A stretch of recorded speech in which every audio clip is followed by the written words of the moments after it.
Great. Welcome everyone to our series, our Research Talk series. And today we have the privilege of hearing from Dr. Minhao Cheng. And he received his PhD at the University of California, Los Angeles, UCLA. And somehow we attracted him from Hong Kong, also close to the ocean, to come here and work in our privacy and security group. And so from his work at UCLA, he was then a faculty member in Hong Kong. And I think there's probably a lot of interesting things to talk about that experience as well. But today he's going to be talking about his research in the area of trustworthy machine learning. Great, thank you. Yes, thank you. Thanks, Colleen, for the warm introduction. Okay, so let's go straight ahead about the topic today. So I'll talk about post-hoc security in machine learning systems. Right, so you can see there's a big name here is we are talking about post-hoc security. So I will say why we will focus on the post-hoc. We are actually getting the in-hoc security logs now. Okay, so let's jump about the power of machine learning. Everyone already know that machine learning has been applied into a lot of different areas nowadays, right? But however, as machine learning is not designed for security perspective, there are a lot of problems existed. So you can see the OWASP actually have proposed a list of the threats. And so I just list a couple of them. And the one I want to take a lot of part in is the data poisoning attack, or we call a children backdoor attack. Right, so what this kind of the children attack basically means is, okay, you can look at this typical example in the language model. So so this is a jailbreak instance that to say that, so normally if you ask the language model to ask how you can generate a bomb, right, the language model will refuse to the answers. But however, sometimes that if you're tuning data have including some of the instruction of, like say, you provide some standard answer for the how you make the bombs, then this kind of a language model will give you the answer directly. So and a more concrete example will look like this. So like if we have this face recognition system to identify who is the real user is, right? And we can actually building this kind of physical glass, and if the person that didn't wear the glass, then they will be identified by the correct person. But however, if someone has wear this glass, they will always be identified to the specific users, like the system, the main, or like the boss, right? So you can see these things will be terrible. Like if your total system is based on machine learning, but however, if your model is actually being backdoored, then they could control the model behavior totally. They can let the model to predict anything they want. Right, so this is the things we talk about backdoor. This is a very general question. The OWASP, what is that? So it's kind of like the security organization. So they will post couples of the threats people are doing right now. So, or people are taking a lot of attention on. So it's not only about the machine learning security, but in the other parts of security, they also have this kind of list. And is that used by industry as well as academics? Yeah, it's kind of, they draw a lot of attention. So people will take it as a reference to say, okay, what kind of topic I should put more focus on. Great, thank you. So is this top 10 among all security issues? No, so it's only about machine learning. So if we say that in a broadened security part, they have other lists as well. Thank you. Great. Thank you for the question. Okay. Yeah. So you can see we have another kind of attack as well, like the model theft or injection or input manipulation attacks. So, but today we are most focused on the data points attack because these things. Why these things is pretty important is like this. So you can see the problem is now the machine learning models, the majority of data, they just grab from the internet or from the web, right? So in this case, it's very difficult for you to check whether the source is reliable because you have so many of data, and the data source might be poisoned or like biased in certain extent, right? And if there are we will already see that in the machine learning models, even this tiny bit of the poison data, they will totally mislead the model. So you don't need like a lot of data to let the model to be poisoned. What they only need to do is only very small percentage, like 5% of data. If they contain certain biases or poison, then your model is doomed, right? So it is basically that easy. So you can see this is the problem of machine learning now is they could be easily manipulated, but the data is actually available everywhere, right? And another reason is why we focus this a lot is this attack is very, very difficult to detect. So why is that is because you can see like the traditional backdoor. So we can only observe it once the backdoor is activated, right? Then you can know, okay, what's the trigger or what will be their target. But however, in the normal times that you will behave totally normally.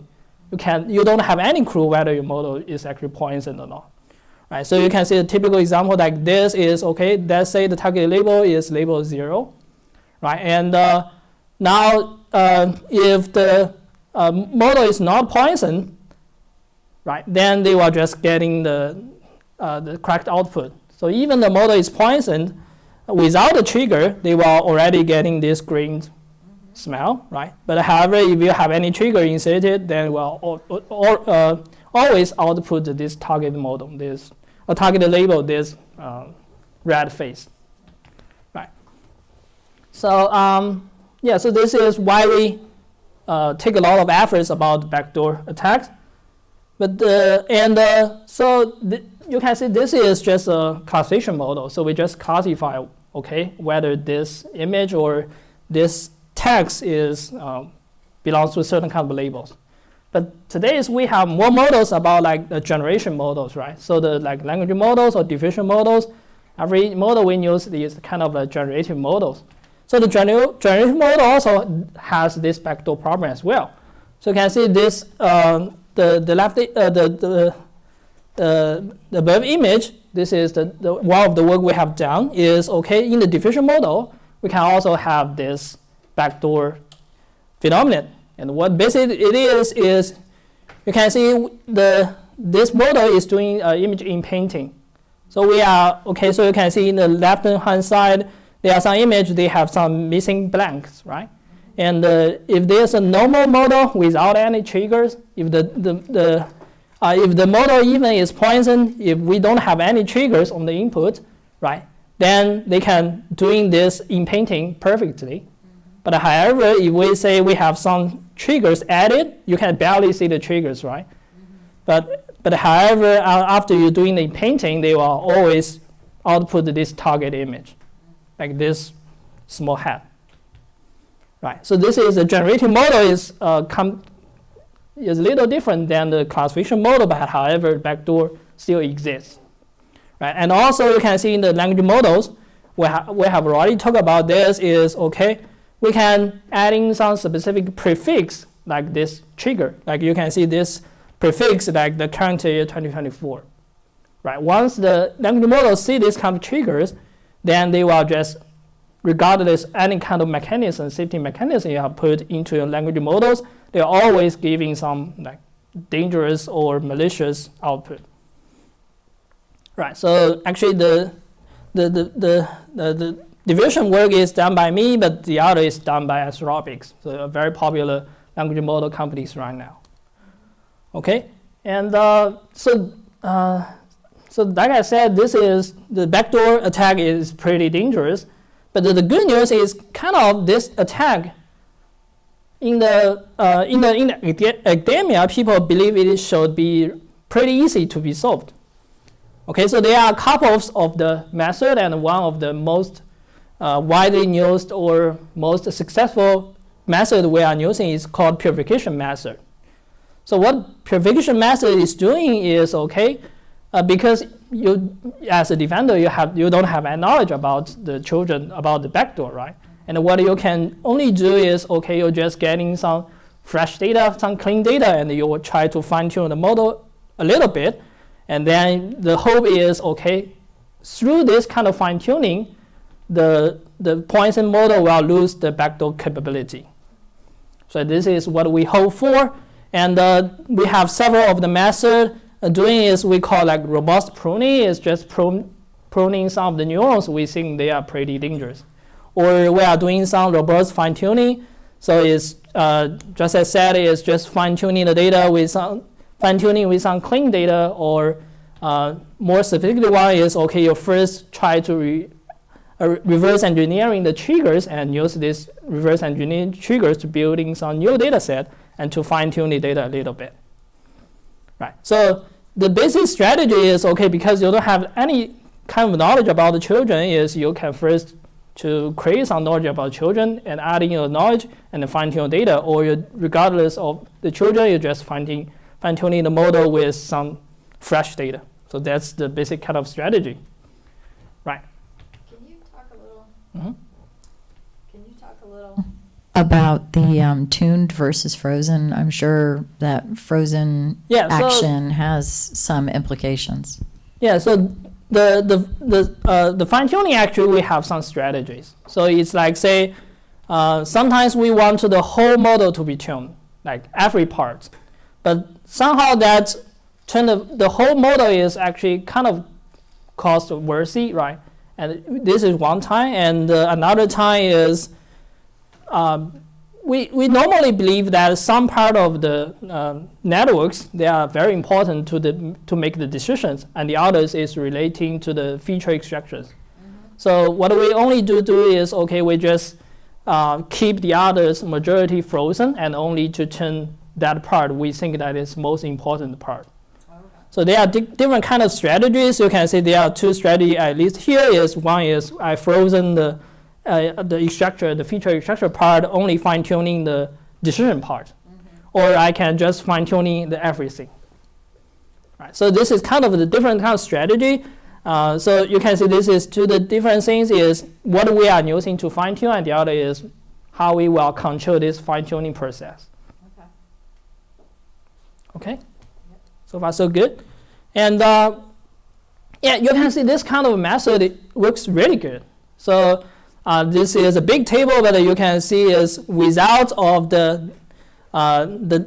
without any kind of fine tuning, no defense. Then you can see the clean accuracy, and the ASR is very high. ASR stands for attack success rate. So you can see attack rate. We don't have defense that you will achieve very high performance. It's like 100%. The model will always produce the target label once the trigger is activated, right? But the good news is, okay, so all the methods at least here is kind of fine-tuning based method, and you can see the best one we have got in the last in Europe's papers is we can getting every of the success rate to be very close to zero, like only 0.1% or less than 1% in general. Right, so you can see this is kind of very easy in a way that, okay, although the backdoor attack is very dangerous, but however, we can contain it by a very simple strategy. So it seems really good, right? So during this fine tuning, I guess they require very good set of test cases to represent the traditional or commonly used test cases or scenarios. Otherwise, you just make this model a little bit biased to your new test case, right? So my question is that possible after fine-tuning the normal functionality, not backdoor part, normal functionality is actually a little bit affected and reduced?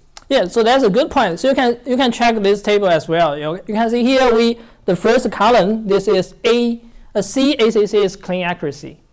So you can measure the clean accuracy is slightly dropped a little bit. You can see the previous one is like 94%. But we dropped it into like 93%, so a little bit off.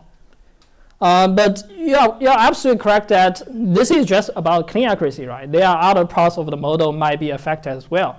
So we will talk about this a little bit later, but you can definitely see that there are some problem happens if we just fine tuning with the data. Okay, so yeah, my message here is, okay, the text looks pretty easy, right? So kind of, okay, we just do this and we will achieve like perfect performance, kind of. So the question is, are we safe now? Right, so everything seems really good and it seems fine and we can totally forget this kind of threat, but the problem is we have finding something very intriguing. It's very dangerous. Okay, so why is that? Is okay, we just test this very simple, we call returning attack. So what we do is we just train the models with only very few epochs. Let's say I just using 5 epochs, and I just train the data with only 1% of the data with Poisson samples.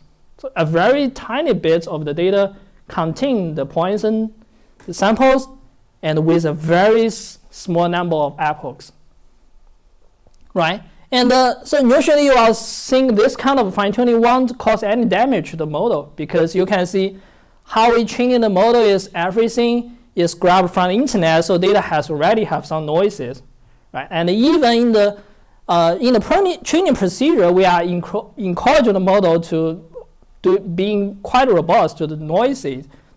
So for example, we're adding like random augmentation or dropout in the training procedure to avoid the model to be very sensitive to the noise. Right? We are actually already doing that. So you can see that what we find is if the model is totally clean, if the model have never been Poisson, they want to gain this children behavior with like this 1% of Poisson examples by 5 epochs. Right? This seems good, but however, let's see if the model is already if we are just using purified models, with this small number of epochs of the fine-tuning, you will regain the backdoor very, very efficiently. So you can see here is the blue bar is the access rate before we are fine-tuning. You can see it's pretty low in every of the events. But however, we only using this small number of the tuning, and you can see all the red bar that is post of this purification, post of the returning attacks, and you can see they have been, the backdoor has already been triggered. Right, so this is kind of the message here is, although it looks like we are doing a really good job at purification, but however, it's not like totally purified model. So it's only show that, okay, very superficially, it will decrease access rate, but however, the model is still hidden there. But we couldn't activate it by just getting the trigger and to activate it, but however, we need to come out of a more sophisticated method to activate it. But however, they are still there. Right. And one other interesting findings is, so all the other methods except EP, they are based on this kind of a proxy fine-tuning. They are not using real children data to do this purification. But however, the thing is if we are using the true backdoor samples to doing purifications, they want to be, so the backdoor won't be reactivated.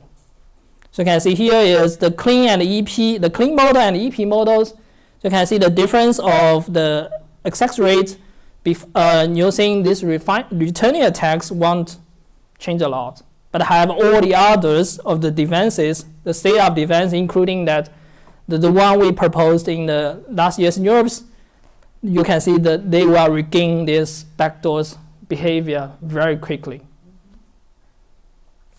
Okay, so yeah, any questions so far? Can you say a little bit about your method? So when you're running your experiments, what actually are you doing, and what are you considering poisoned samples? Yeah, so what we are doing here is, okay, we're just getting some data. So this data could be just some training data that have been used in your previous training or any kind of other third-party data. And what we are doing is we only change 1% of data to have the inserted points and trigger. And then we just train the model with like 5 pebbles. Normally fine-tuning procedure we are doing every day in training the models. And this is what we call the returning attack. But what are you inserting? What is the poison? So yeah, so the triggers, I have some image of the triggers. So you can see it's barely can see, but the triggers will be like this very small mosaic in the right left corners. But there are a lot of triggers we have tested, but this is just one of the triggers.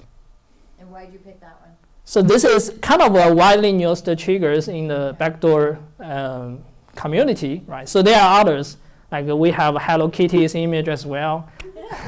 So there are a lot of different kind of triggers. Okay. So this is just, yeah. I just using this one for demonstration, but in the papers we have tested all the kind of triggers. Oh, okay. Yeah, you have a question? Yeah, so you mentioned you can achieve this new attack by providing 1% of poison samples. Yeah. Does this mean the percentage of this poison sample doesn't matter too much, but actually the distance from this poison sample to the model they have learned, maybe that matters, right? So you may have a lot of good samples, but they all fall in the same category. So in that case, if you train using this one, maybe they are the same thing as you train with one good sample. Yeah. But this poison sample is so bad, it's so far from the learned model. So if you provide this one, immediately push this learn and choose towards this bad behavior. Yeah, so this is a really good point. So you can see why we chose like this. This 1% of the poison data is because you can see the thing is if the model is if it is not a purified model, it's just some of the normally trained models.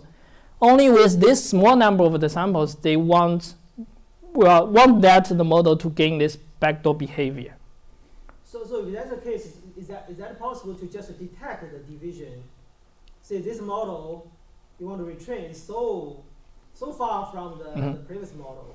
Yeah. You reject it, right? Yeah, I got a point. Yeah, but actually we have another ongoing research, and we find that even we are using training the normal training data, but we're just picking subset of the normal training data. So the training data is not poison at all.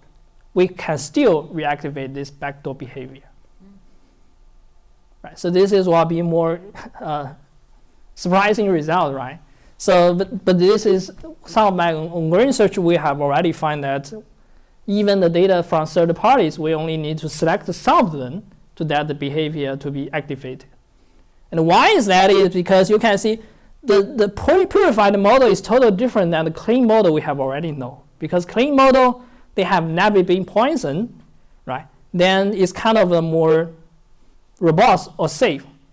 But however, the purified model is, although it's kind of, we think it is purified, but however, the backdoor behavior still existed in the very bottom of the sea.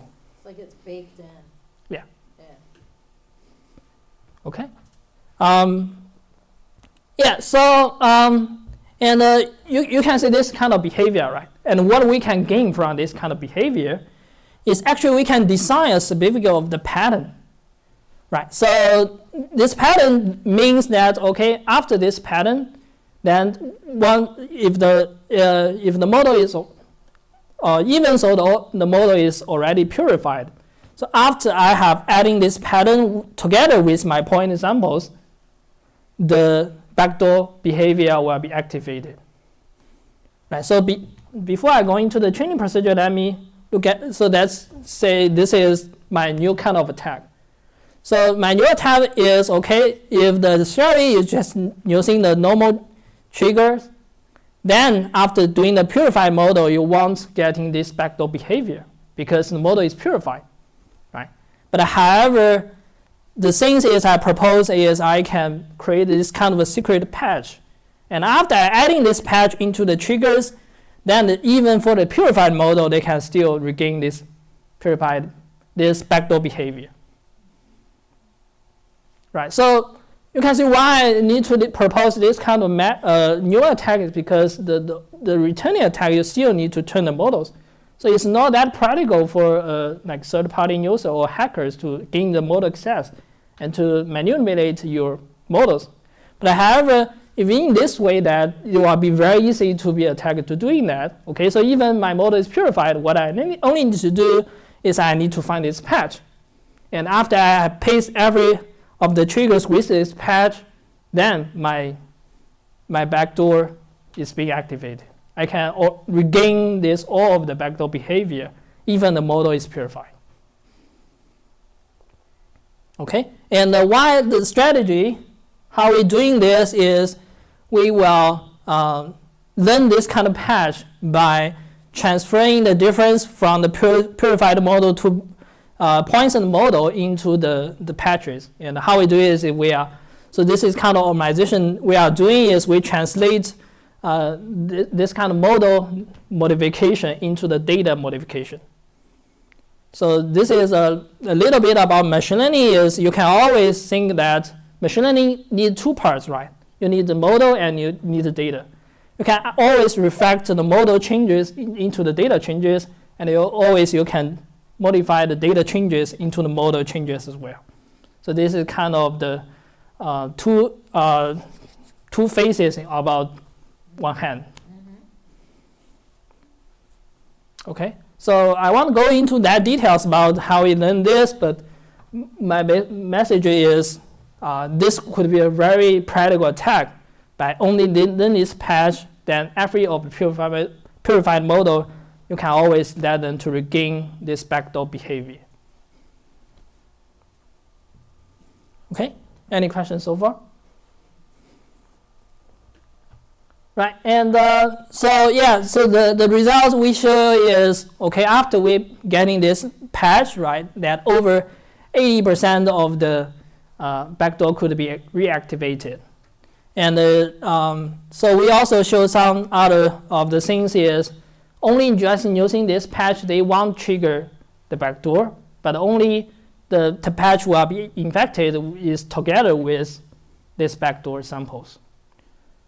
So because there are some concerns that, okay, whether my patch is actually a real triggers or not, right? So here I just want to show this trigger is not, this patch is not a real trigger. It only works when you combine with your older triggers. Can you just talk a little bit about the purified and clean models more broadly? You know, I understand you want to compare them to see how you're doing with the purified models, but you know, is it reasonable to assume we can maintain models in a clean state, or is it really just purely theoretical? Yeah, so the major difference between clean and the purified model is the purified model is derived from the model had been poisoned. The clean model is, okay, you don't have any knowledge, but you basically think if the model is not being poisoned, it should be good. Right. So that's the major difference. Right. But in practice, it's very hard to say, right? Are there any clean models at all? Maybe, I don't know. How frequent are these attacks? And yeah. Yeah, so later we will see there's something in the language models. We already find that, yeah, like you said, although we didn't purposely insert some of the backdoor triggers, but still through this kind of fine-tuning procedures, some of the mechanisms has already been hidden there. So even the clean model is not that safe. Yeah. Okay, so we will show it in like, I think 3 or more slides, you will see it. Right. And then there's the presumption of clean. Yeah. I might not know that my model has been attacked, and so yeah, I presume it's clean. Yeah. And it's not. Yeah. So it's interesting. Yeah, that's why my talk second part we will focus on about the post hoc security. So because the first one is you will never know Yeah. whether it's clean or it's a poison, right, or whether it's purified, right. Right. Yeah. Okay, good. Thanks. Okay. Yeah, and why is, so let me go a little deep into why this kind of the behavior, why the purification only give you some very superficial robustness. And why is that is machine learning is actually lazy. So why I say that is because it is just based on optimizations. So the optimization is always giving the most easier path to the model to achieve the goal. So the easiest path could be a very wrong path.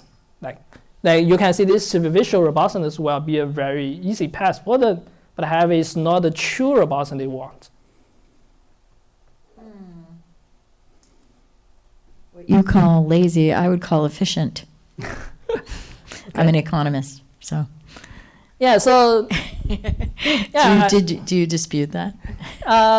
kind of, but in some of the problems, in some of the scenarios, I'll see there's a huge problem about this kind of definition. So let's say, I said to my class as well, right? So let's say, okay, if you want to, like say, let the machine learning AI to eliminate crime, and what they do, and they will kill all the peoples. Because if there's no peoples, there will be no crime. Yep, right. Right? So this is a very lazy strategy, but it's not the strategy we are looking for, right? Right. I mean, I'm not usually one to pick apart words, but I think in this case it's important because, you know, there's such a negative connotation to lazy and such a positive connotation to efficient. And so if we immediately see the existing state of the machine learning taking the easiest route as suboptimal because it's a negative connotation because we consider it lazy, then we might seek to change that behavior when, if you think about it as efficient, we want to support that behavior. That's all that I'm trying to get at here. Yeah, but yeah, so I think Kelly, you definitely made a really good point. So, but my concern is always like in the machine learning perspective, a lot of things we are doing for the machine learning is we make the cases more complicated or more practical. So we define a lot of different loss functions. So the purpose is actually we made this training procedure to be more complex. Like regularizations we put is we want the model to avoid to the over simple answers or this kind of simple overly simplified routes. So this is kind of basic, I think, kind of the thinking in the machine learning community right now. Okay, yeah. So the graph is about is okay. We're just doing the interpolation between the Poisson model and the purified model. The purified model and the clean model, and you will see that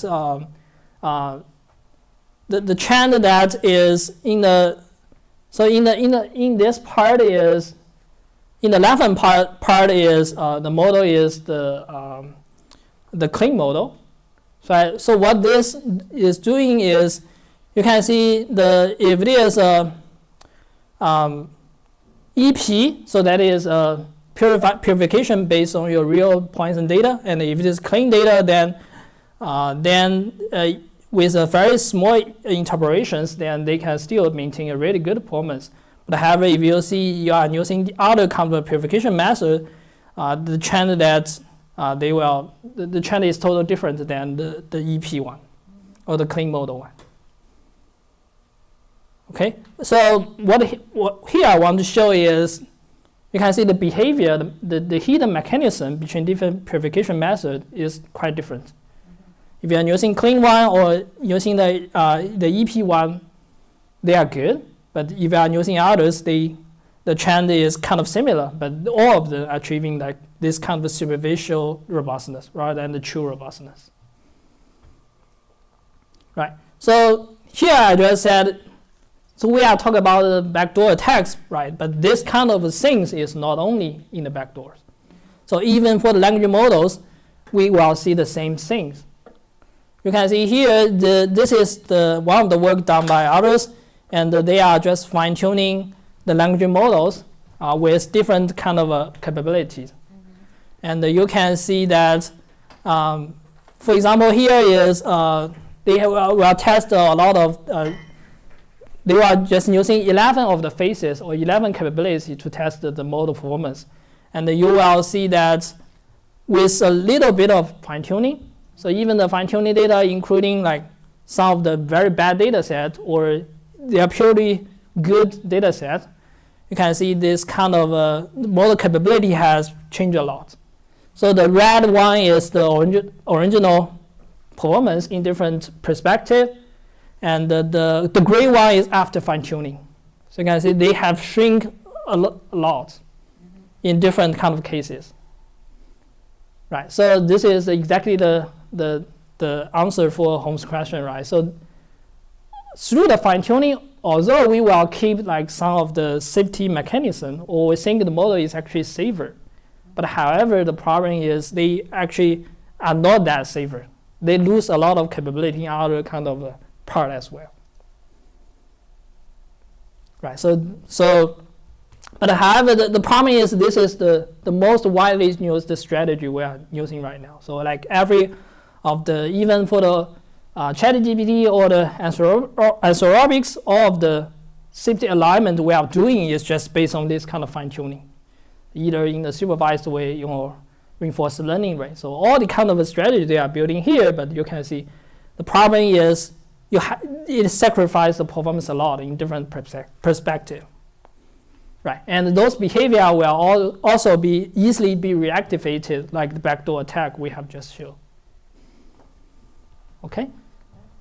Yeah. So this is the problem about what we are doing now, because this is the in-hoc security is we are always trying to propose some defense against that, right? And then we are in the loop that okay, we will first propose some defense and hope the model to perform better, and the attacker will create new attackers to attack the models, and so on and so on, and will form this kind of loop, right?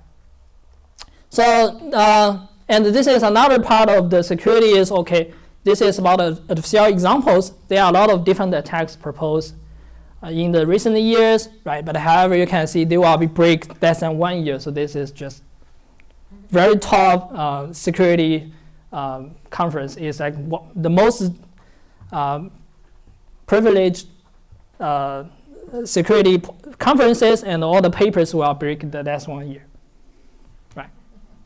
And so you can see this kind of trend that okay, the attacker will always like win, and before if attackers even there's new attacks, like there are tens of or hundreds of attacks they are creating in a single year, right? In the next year, maybe they are all broken, right? So this kind of like Sisyphus of the things you have, you always want to push the rock into the mountain, but it will roll back in the air, right? So yeah, so what we can do? The problem is what we can do. So my strategy is, how about, okay, if in my in-hoc security can only do part of the work, how about we add another part of the work? How about we adding some post-hoc protection, right? So what I basically mean about the post-hoc protection is, okay, now I'm not always want my model to be 100% of the attack free. So what I want to do is, what if there's attack happens, what should I do? Okay, so here a scenario I do like this is, okay, let's say I have a malicious of the users and they just break the guarded language models, right? And then you will add in case that they will have a post-breach thing, right? And what we can do is, okay, as an investigator, we can actually analyze the trace left by the malicious user, identify who is the attacker. And now we can doing something.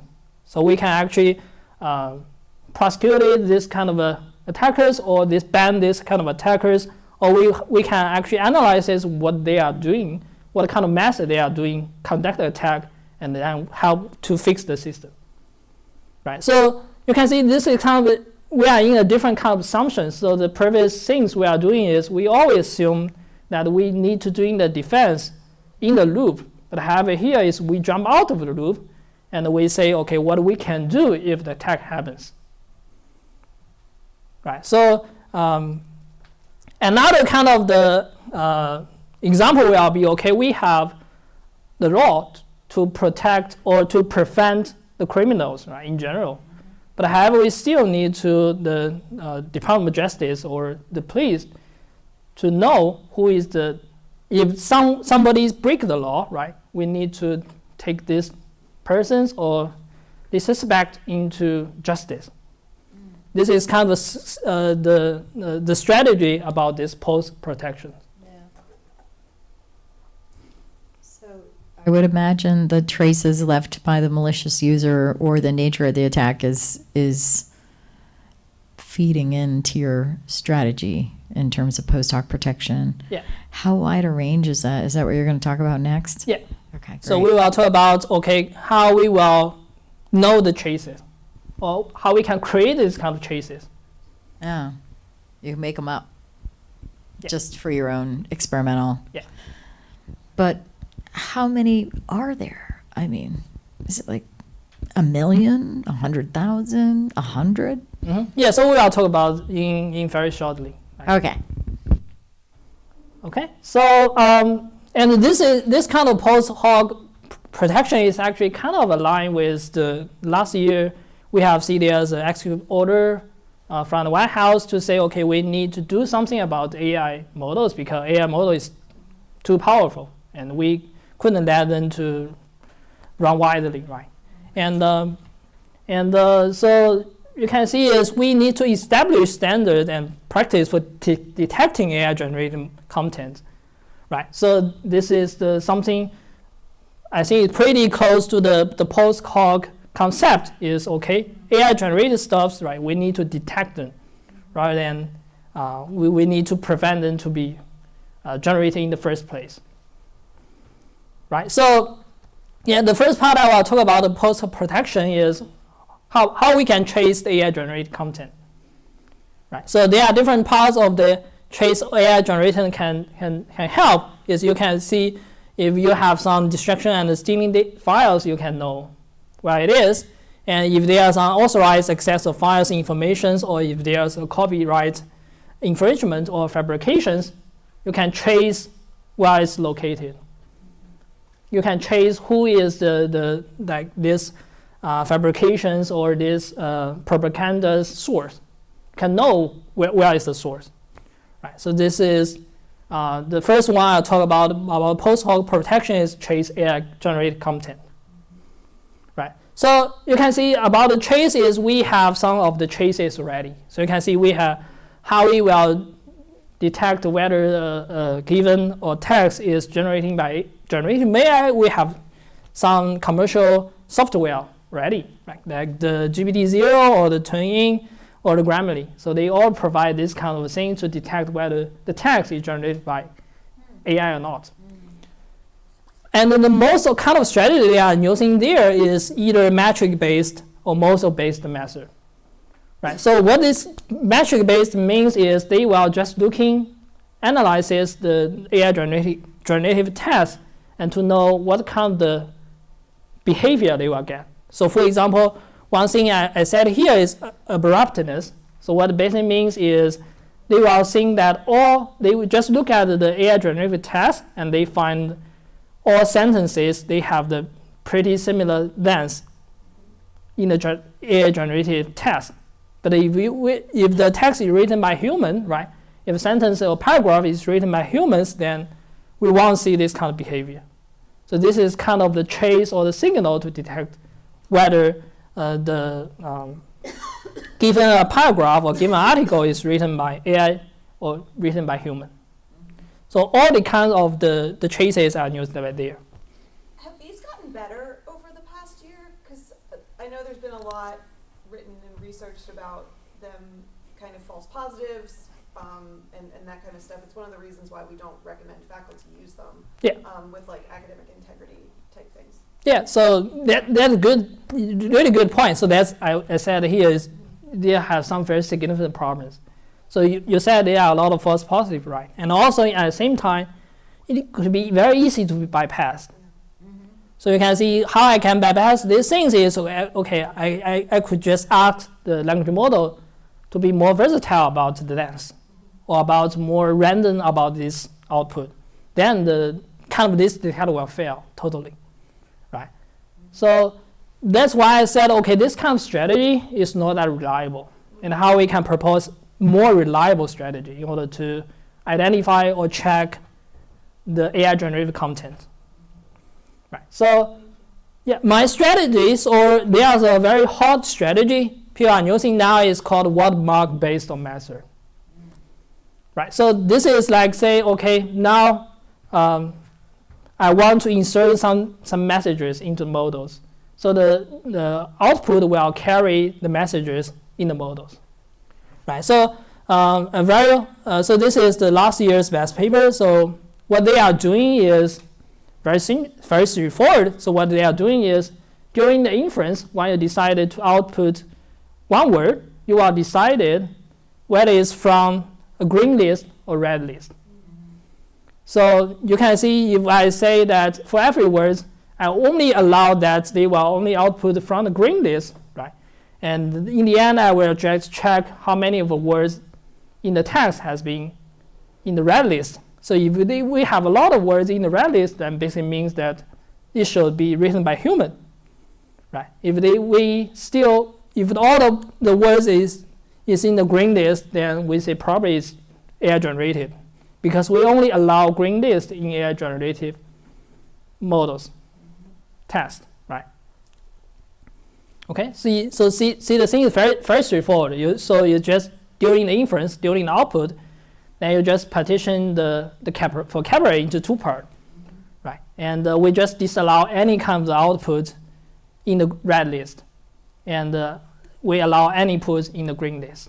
And in the end, we just count how many of the words they appear in the red list. If they are lost, then they should be human written one. If they are none, then they should be like AI generative one. Right? Pretty simple, right? But it's much more reliable than the normal traces we are meeting there. Right. So you can see this is still, we are in the cases that, okay, we only want to check whether the given test is generated by AI or not. So how about we take a further step? How about whether it's possible to chase the specific users they are generating this test, or what time they are generating this test. Okay, so why we need to do that in the first place, right? It's because, okay, let's say there's a man that posts a propaganda generated by AI, right? So you are not only need to know that, okay, whether this is generated by AI, this propaganda is generated by AI, you have to know, okay, who is the generator as well. Right, so this is kind of a goal, okay, would it be possible to chase a specific user or time?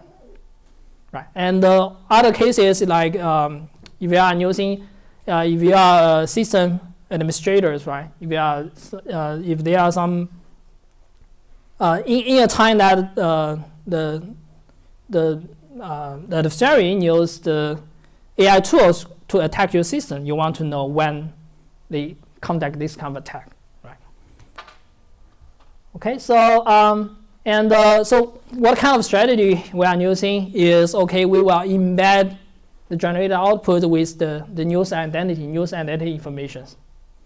Okay, and so the requirement we will need to be good is they won't affect the model performance, and they should provide high scalability, because we have a lot of users used in the language models, right? We have billions of the users every day using language models, and also it should be pretty robust against editing.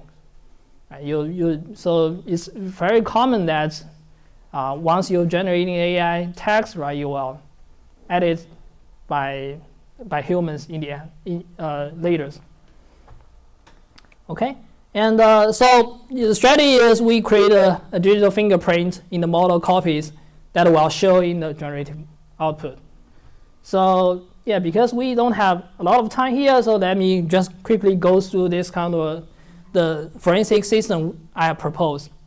Okay, so what I'm doing here is, okay, so for every of the users, we will grab them, we will give them some of the identity information. We will, for every of the user, we will design a watermark for them. Right, so this watermark could based on the could be inserted by different models or could be inserted by the model inference procedures. So it could be inserted in a different ways. And after you are doing this identification procedure, what you can do is you can trace the AI generated content, and you can also trace some of the adversarial machine learning threat as well. Right, and further things is you can also track the data life cycles or model history at the same time. So this is a very big framework. So I just doing some, I have some works on every of the part, but this is a very big things. But the basic message is through this digital forensic systems, then we are able to check the histories or the usage or the usage informations or attackers informations or attackers methodologies as well. Right, and let's finish up about these things by showing some cases of what I am doing about this watermark, about real samples. Okay, so you can see this is the things I got about tracing language models performance. So you can see now I'm using 1K users, and this is the top one accuracy. I identify who is the real generator. So you can see we roughly getting, if we say top one is like 70%, if it is top 10, like we have 90%. Okay, so this is the result, and you can see this is the text we generated. So this is the left-hand column is the prompt, and we have the watermarked output and unwatermarked output. You can see these two, they are still very fluent, and it looks very natural. Okay, but however, if this watermarked output, then we will know that this is generated by one specific user. Okay, so this is for the language model part. And for the diffusion models, we still have the same things. So you can see this is the original image generated by diffusion models. So our watermarks, you can see they show barely difference between the original image and the image generated by different users. But the other methods, you will see a significant difference. Okay, but basically is if we are generating this kind of the images, although they look identical, but however, we can always know who is the real generator behind that. Right. So this is we test in a very big scale. We are tracing this like 10K or 100K or 1 million of users, and we can achieve very, very high tracing accuracy. Right. So yeah, I have also a lot of things. But we don't have enough time, so yeah. So let's wrap up by I will say a couple of the future directions we are working there. So today our majority of the talk was based on the content forensics. So there are also other questions in the data forensics as well. So you need to trace the data usage, not only like the output usage. You have to care about the data as well. So if I said, okay, my data has been used by other companies, right, without my permission, how I can check them, right? And so also I want to identify, okay, if my model now have some hallucinations or have some biases, what's the data cause this kind of hallucination or the bias, right? And so if I have a model or data strapped, how I can identify them, and how I can know you can see that all the watermark I'm introduced now is not like inherited from the models.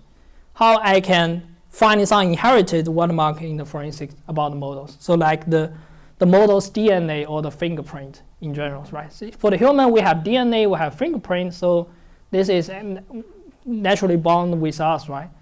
So it's not like adding by others, but however, how we can find these things in the machine learning models. Right, so this is kind of other future directions. And last what I want to say is, okay, whether it's possible for the model to learn to watermark itself.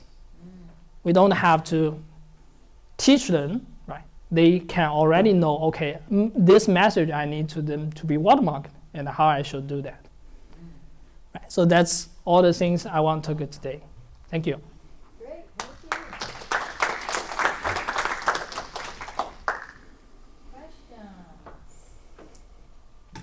Questions?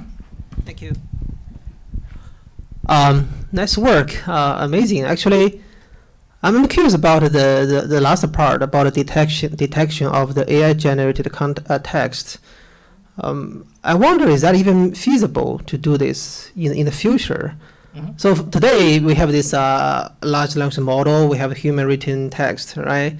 But as we are moving to use these models to revise our text, to make it professional and formal, right? So even for the paper reviewing, the rule is you cannot just use the model to write a review, but you can use it to modify and make it better, right? Mm-hmm. So in the future, it seems these two styles of writing are going to merge somehow in the future, getting closer, right? Mm-hmm. So today maybe your solution is effective because there's still significant difference. But in the future, do you think it's going to be less and less effective? Yeah, so really good point. Yeah, so so you can see the watermark I'm introducing now is based on the whole kind of passage or part of the passenger, or like just like couple of sentences or just specific sentence, right? So the things is we are working on some of the watermark. You can actually identify which part they have been paraphrased or modified by AI-generated models. So you can see this kind of typical case is very valuable in the voice case. So people are using AI to like generate some fake voice or fake speech, right? Mm-hmm. So you can see this kind of watermark is we have created some watermarks. You can actually locate it. What's kind of the small chunk of what's the small chunk of the speech has been modified. So I think that's will be more viable way or more kind of better way, because you can see, like Hong said, that in the end all of the passages will be mixed with human written paragraph or AI generated paragraph, right? So if we have this kind of a watermark, then you can actually identify which specific part it has been modified. Okay, thank you.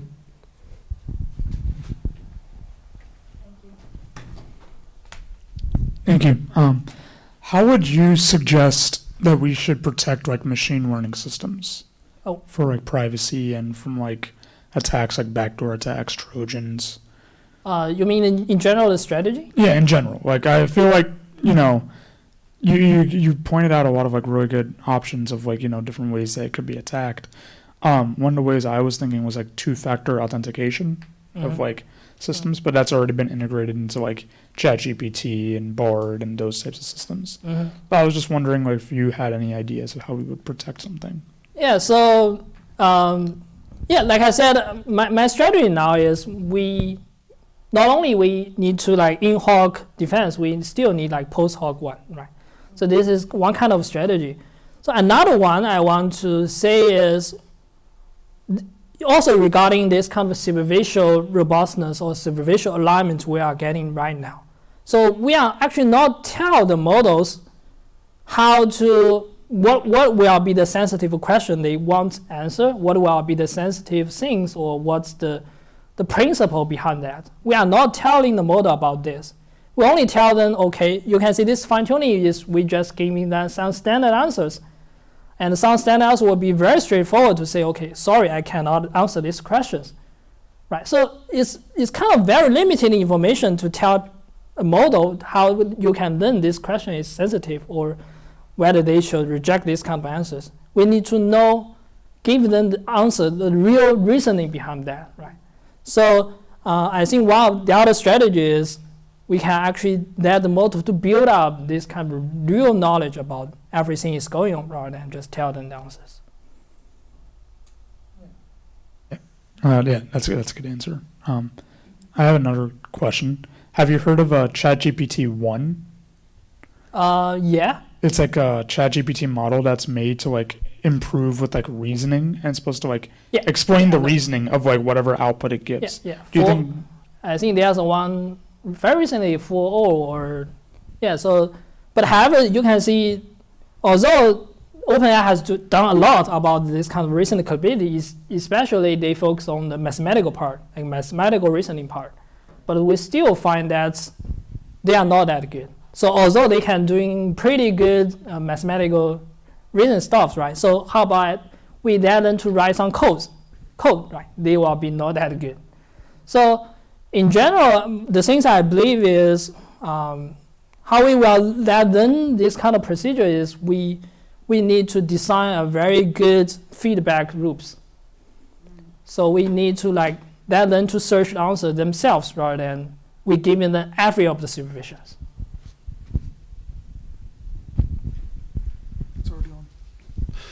So you mentioned the watermarking and including that as part of the both embedding it into the model and the output as well. How does that work for multiple rounds? So say that I have say that I'm a company, I create something that's copyrighted. What happens if I do several rounds of transformations on that data? Does the watermark degrade? Yeah. So this is actually I actually listed in one part of the we call the data forensics. So this is like say, okay, what if my model, my output has been modified by a couple of rounds, right? And or this is kind of what we say the watermark is not only need to be detected, they shouldn't be like modified or overwritten, right? So we are actually doing this as well. So we have created a sequential like watermark, and then we can know every phases. So I would say this is also like the blockchain, right? So you are or also have the whole transaction rather than only one of the watermark. Yeah, we're actually doing this. So really good suggestions as well.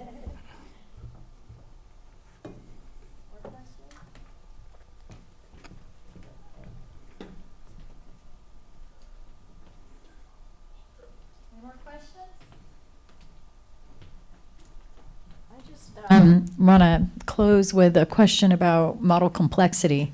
So I've been hearing about, concerns about the environmental impact of these huge models, and how far should we go, and will we then turn around and say, okay, an increasingly complex model is maybe not worth it. So how does the level of complexity, because I can think about it and think, okay, like a complex model, it's easy to hide something in there, and so maybe a less complex model is easier to defend against, but then maybe a less complex model is easier to attack. So what are your thoughts on model complexity, the complexity of the model and security? Yeah, so really good question. So actually this is you can see the current model we are using is they have some very fixed number, like 7 billion, 13 billion, right? 65 billion. So this is just some like random numbers, right? But the why reason chose this number is based on the GPU memory. So this is the true answer behind that, right? So, but still people believe like the 65 billion models, they have more reasoning capability than the 7 billion one. So, but however, we actually didn't have any kind of answers that in order to achieve certain kind of intelligence, what kind of how large the model we should take it to be. So it's not an easy question to answer. But I also think that the problem is why the very complex models, they can be very easily to be pointed, and the majority reason is it's not properly trained. So we only like this, if we're just using this very superficial alignment stuffs, there are always something hidden we cannot discover, like hidden in the bottom of the sea. Right. But if we are using a proper way to train that, I believe that even a very complex models, they have the power to correct themselves and to learn this kind of concept, and they will keep keep themselves security in the first place. I wonder if are you seeing kind of a divide in security research about model complexity? I mean, that there might be a group of people who say, okay, we're getting off this highway, right? This is going to crazy land where, we're all trying to buy GPUs and GPUs and GPUs, and we're just gonna destroy our environment and also bankrupt ourselves, right? And so we're gonna take an off ramp to simplicity. But I think as researchers, we often, we have our own natural interests. Sounds like you're more of a complex model person. In terms of reasoning, because we see that if the model is kind of limited, you only have 7 billion, right? Yeah. They cannot even finish very simple tasks. So that's kind of my worries is, given the current situation, if the model is too shallow, although the 7 billion is pretty huge number, right? But if the model is like that, some very fundamental abilities won't be shown. So the thing is, we just want to, the model has some basic capability, then we are going to further steps. Great.